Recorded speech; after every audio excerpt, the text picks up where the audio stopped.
invitado de hoy, Luis Vicente León, un excepcional analista y controvertido al mismo tiempo de los temas económicos y políticos. Bienvenido. Muchísimo gusto estar aquí. Encantado.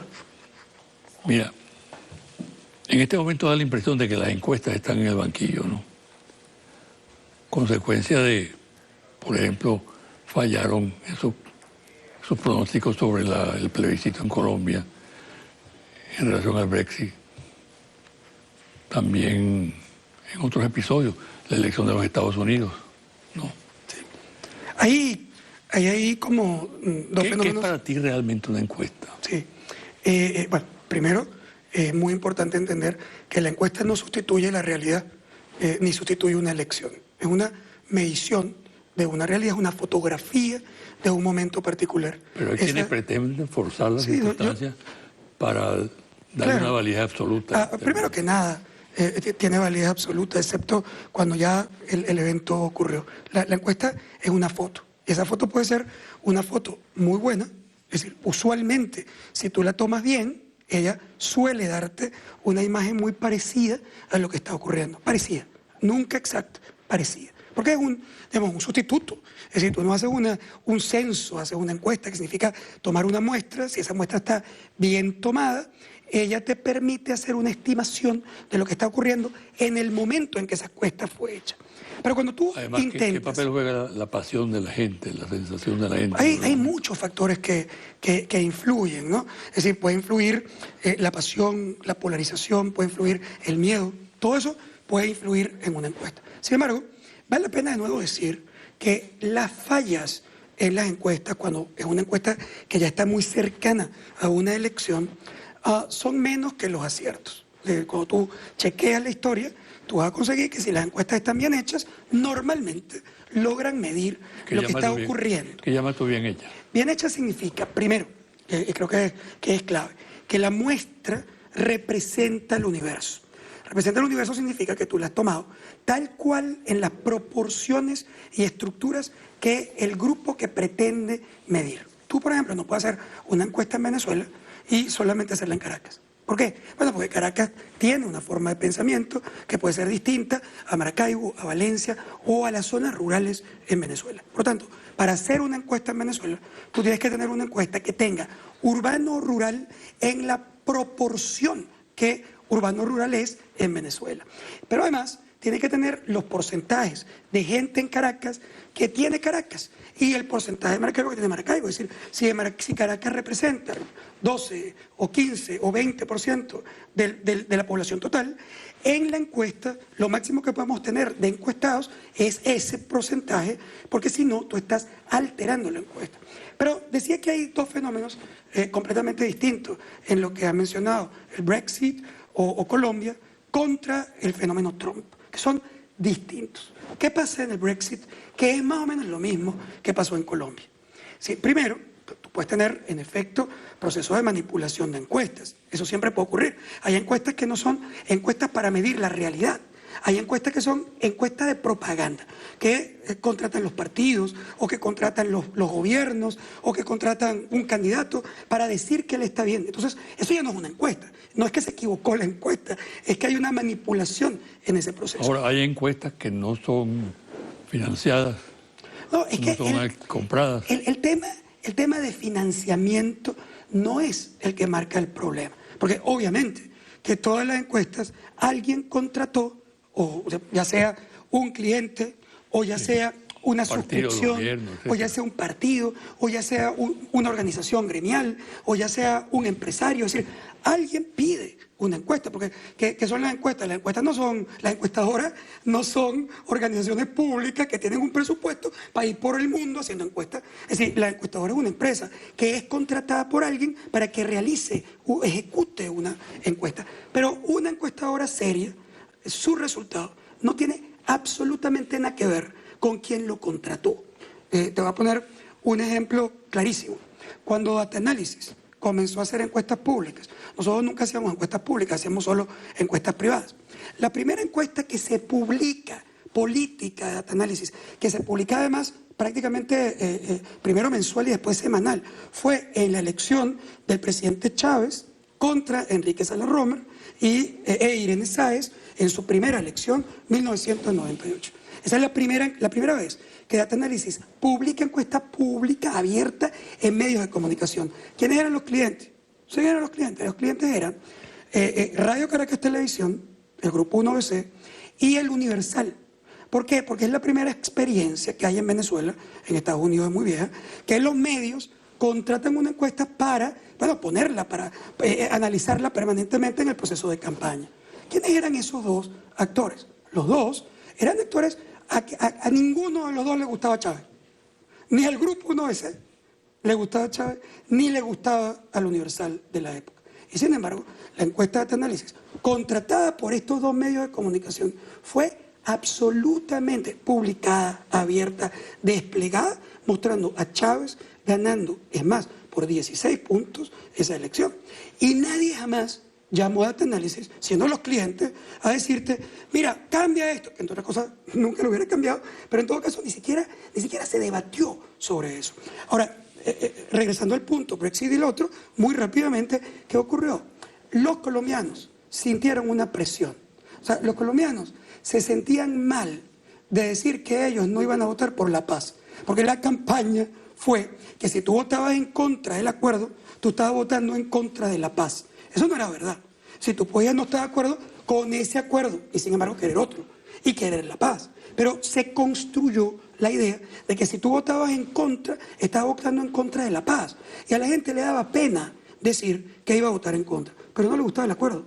Y al final, lo que tú recogías en las encuestas probablemente estaba escondiendo el temor de decir que tú estabas en contra de la paz. ¿Qué pasaba en el Brexit? Que si tú decías que tú no estabas de acuerdo, o sea, que tú querías salir de la comunidad europea, un inglés sentía que le estaban culpando de que él estaba atacando a su vecino español o a su vecino francés y que era un discriminador. Pero en realidad, él no le gustaba pertenecer a una comunidad que él sentía le afectaba a su economía. Y ahí hubo alteración. La encuesta no fue capaz de medir lo que realmente estaba pasando. En el caso de Trump es distinto. El caso de Trump no es verdad que las encuestas se equivocan dramáticamente. Lo que hay es una manipulación mediática de los resultados de las encuestas. Además hecha por los medios y hecha también por los partidos. ¿Qué pasa? Si tú miras las encuestas, en realidad, numéricamente, lo que te decían que los dos candidatos estaban muy cerca. La señora Clinton tenía 2-3 puntos por encima de Trump. Uno podría decir, bueno, se equivocaron porque Trump ganó. No. El presidente Trump gana las elecciones en Estados Unidos con menos votos que la señora Clinton, porque la forma de elección en los Estados Unidos es por colegios electorales. Trump saca menos votos, Clinton saca la mayoría de los votos, pero en la práctica Trump tuvo una mejor distribución. Lo que no hubo fue quien agarrara la muestra completa del país y fuera suficientemente serio para decir, hey, aquí hay un riesgo gigante. Y sin embargo, Obama nos lo mostró a todito cuando salió. Una semana antes de las elecciones, por primera vez en la historia, el presidente de los Estados Unidos sale a la campaña desesperado para tratar de levantar a la señora Clinton. ¿Por qué? Porque sabía que estaba perdiendo. ¿Y quién se lo dijo? La encuesta. Fíjate, Luis Vicente, tú has dado esta versión muy interesante sobre la encuesta. Eso ayuda mucho a la audiencia a profundizar en la tendencia de la opinión pública, ya con una base. Ahora, te quiero preguntar lo siguiente. ¿Cuál es la percepción del venezolano sobre la actual situación en este momento? Sí. A grandes rasgos. Sí, el tema, digamos, es absolutamente evidente. Digamos, tú puedes tirar una hipótesis y luego ver los números. ¿Cuál puede ser la hipótesis? Antes de ver cualquier encuesta. Y es cualquier encuesta, no solamente Data Analysis, a la que veas. Es decir, la primera hipótesis es que la gente tiene que percibir que la situación del país es mala o muy mala. Es decir, ¿por qué? Bueno, porque hay una crisis. Una crisis evidente. No es un tema de discurso político, no es un ataque al gobierno, no es la oposición. O sea, el país tiene una crisis. Incluso el propio gobierno reconoce la crisis cuando llama a un decreto de emergencia económico. ¿Por qué tú llamas un decreto de emergencia económico? Porque reconoces que hay una emergencia y esa emergencia viene de una gran crisis. Si tú tienes una gran crisis, obviamente la percepción es negativa. Estamos hablando nada más y nada menos que 91% de los venezolanos hoy que dicen que el país está mal o muy mal, económicamente hablando y políticamente hablando. No todos, no el 90 o 91% de los venezolanos. Eso está en los análisis de ustedes. Sí, sí, claro. No, 90.4% exactamente de los venezolanos indican que el país está mal o muy mal en el mes de enero de este año. Porque hay otros numeritos distintos. No, hay números en la propia encuesta. Si tú vas preguntando, digamos, cosas distintas, tú vas a ver, por ejemplo, todo ese 90% culpa al gobierno de la situación. No. Es decir, 90% piensa que el país está mal. No el 90% siente que el culpable es Maduro. Pero hay una correlación, que además es una correlación política, histórica en Venezuela. Si el país tiene una crisis, la crisis normalmente afecta la popularidad del gobierno. No hay forma de evitarlo. A lo mejor no es exactamente la misma proporción, pero si todo el mundo siente una crisis, no solo en Venezuela, en los Estados Unidos, en Francia, hay una correlación entre la crisis y la evaluación de gestión del gobierno. Y ahí es donde el gobierno entonces es afectado en términos de popularidad. Ahora, hay un mito que es interesante romperlo, para mí es muy importante. Una cosa es la correlación entre la crisis y la popularidad que afecta a una elección. Es decir, si tú miras el mundo, la mayoría de las elecciones que ocurren en el medio de una crisis la pierden los gobiernos, porque los gobiernos son afectados por la crisis en términos de la disposición de voto. Pero lo que no es verdad, lo que es un mito, es que una crisis económica severa produce necesariamente la salida no electoral de un gobierno. Eso es un mito. Esa no es verdad. La gente da por hecho de que como hay una gran crisis, entonces más o menos el pueblo se convierte como en Hulk y acaba con todo y cambia el gobierno aunque no hayan elecciones. Eso no fue lo que ocurrió, por ejemplo, en la Revolución China con los millones de muertos de hambre. Ahora, o en Cuba, que hubo una situación de avitaminosis en los 80 y eso no pasó.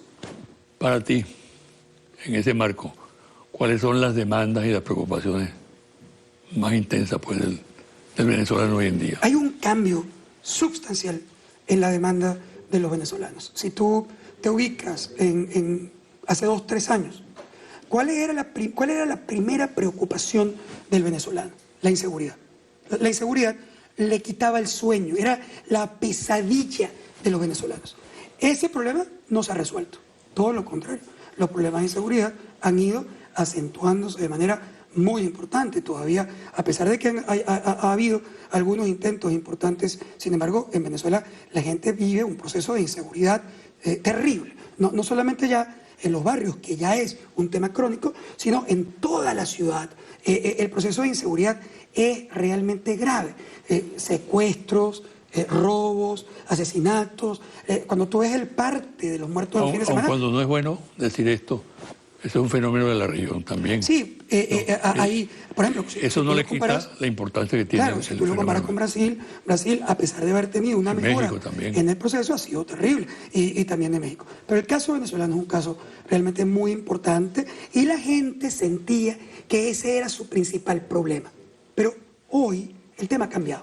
No porque resolviste el problema de la inseguridad, sino porque la situación económica se deterioró tanto en los últimos 2 años que para la población venezolana hoy sus 2 problemas más importantes son desabastecimiento e inflación. Esos son los 2 elementos que le preocupan, que le quitan el sueño, porque al final la inseguridad es un riesgo, pero a ti ni te secuestran ni te matan todos los días. Matan y secuestran gente todos los días, pero no a ti todos los días. En cambio, a ti todos los días te afecta el crecimiento de los precios. A ti todos los días te afecta el problema de que no consigues o leche, o azúcar, o aceite, o café. Es decir, esos elementos te preocupan incluso para el manejo de tu vida cotidiana, porque ya no es un discurso político. Se metió en tu casa, en tu apartamento o en tu ranchito, se metió el problema de que o no consigues el producto, o, segundo elemento, o lo consigues a un precio que no puedes pagar, porque es una inflación desbordada,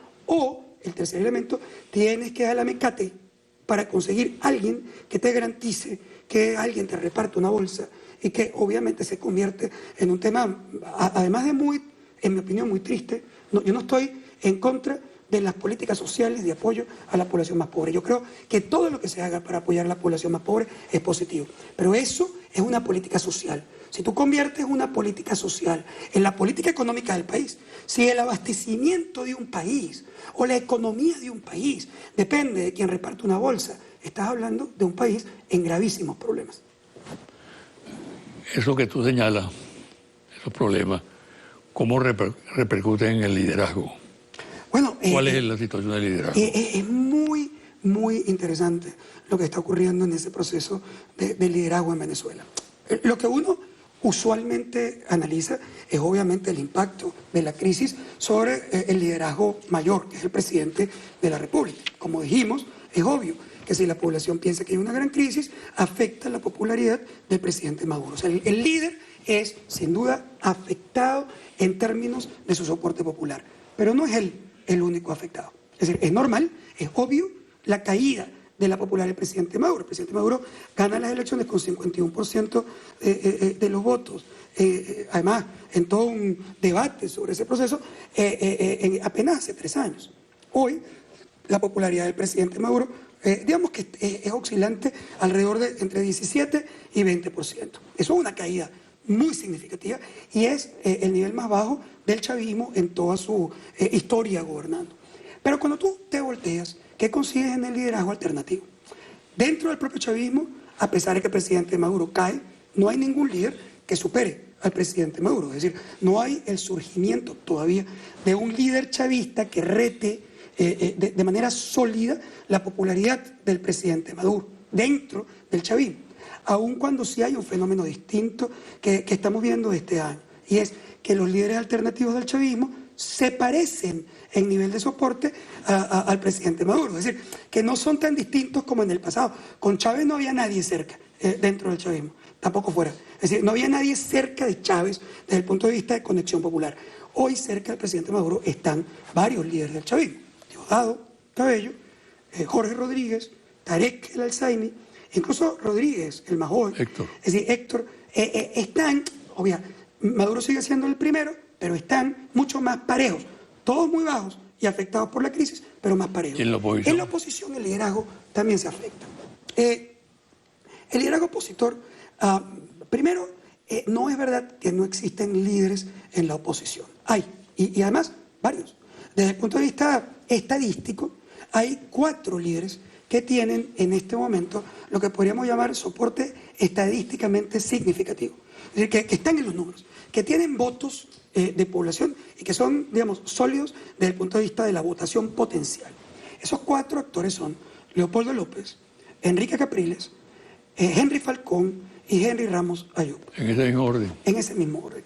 Esos 4 actores tienen soporte popular. De nuevo, a lo mejor si lo pones en una elección, ninguno de ellos individualmente, si todos están, ninguno de ellos es un líder único, como uno hubiera podido esperar que se unificara toda la oposición alrededor de un líder. Eso no, porque están los 4 y fracturan de alguna manera el proceso digamos, de deseo por ese líder. Aun cuando la oposición, que tiene muchísimos problemas, sí tiene una gran ventaja. La ventaja de la oposición es que ha logrado por lo menos unificarse en una cosa, con todas sus fracturas, que las tiene y muchas. Hay una cosa donde la oposición se unifica, que es en la forma como elegir su candidato, y es las elecciones primarias. Por tanto, si hubiera una elección primaria y el candidato opositor se escogiera único, probablemente ese actor sería sin duda el favorito en Venezuela. Pero como esos 4 actores están en el juego, hay que analizar qué ha pasado. Lo primero es que son volátiles. Por ejemplo, el líder tradicional, digamos, más reciente es Enrique Capriles, que además llegó a ser un estupendo candidato para la oposición. Si lo vemos numéricamente, Enrique Capriles es el candidato que saca más votación de la oposición frente a un candidato chavista en cualquiera de las elecciones de 18 años. Incluso llega a partir el país en 2 en el velorio del presidente Chávez contra el presidente Maduro. Es decir, parte el país en 2, lo que significa que fue un candidato realmente muy sólido. Pero Enrique Capriles inmediatamente después perdió potencia.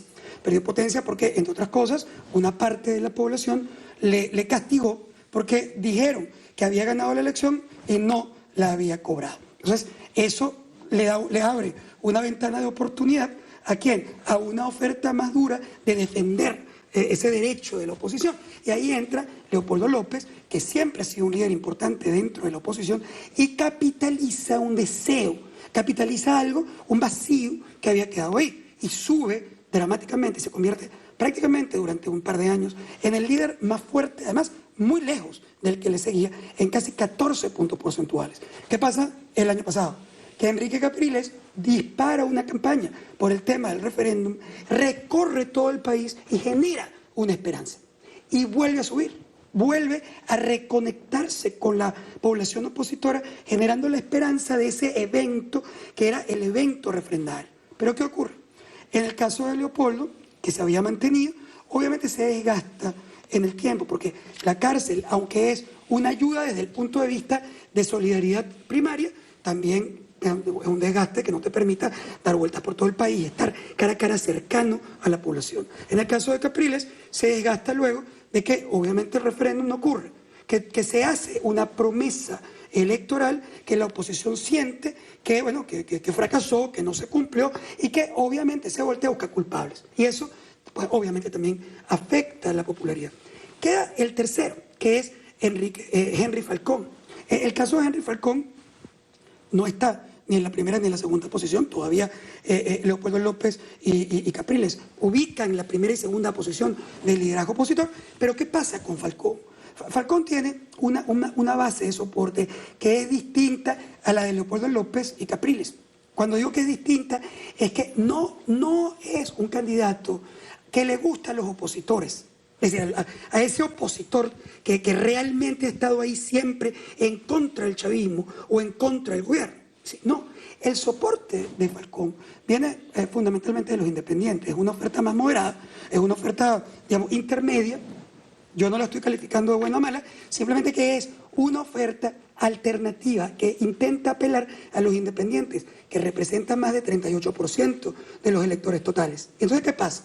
Que empieza a crecer porque es un monopolio de oferta en esos actores que antes eran chavistas y que ahora de alguna manera sienten que tienen que castigar al presidente Maduro porque no lo consideran un líder suficiente para, incluso algunos porque creen ya que el legado chavista no funciona y otros porque creen que el presidente Maduro no representa el legado chavista. Esos dos elementos pueden empezar a buscar o empiezan a buscar una alternativa tercera que, como no viene del chavismo, entonces de alguna manera empieza a morder el candidato independiente.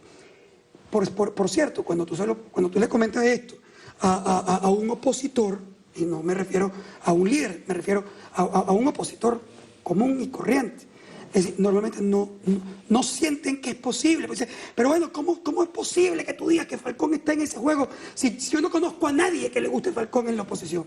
Porque es que Falcón no tiene ese soporte en los opositores, lo tiene en los independientes. Y Henry Ramos Ayub, que también aparece en la escena, por supuesto, es más nuevo.